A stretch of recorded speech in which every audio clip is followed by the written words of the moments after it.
Welcome to our tutorial on calculating the current ratio with clear step-by-step procedures.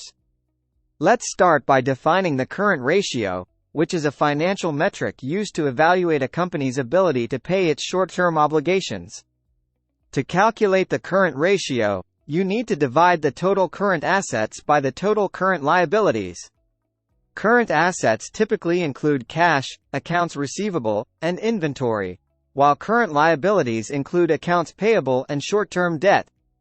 Now, let's walk through the process of calculating the current ratio with a practical example. Imagine a company has $100,000 in current assets and $50,000 in current liabilities. By dividing $100,000 by $50,000, we find the current ratio is 2, indicating the company has twice as many current assets as current liabilities. Another example could be a company with $150,000 in current assets and $75,000 in current liabilities.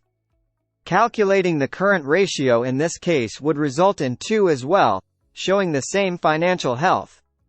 Understanding the current ratio is crucial for investors and creditors to assess a company's liquidity and financial health accurately.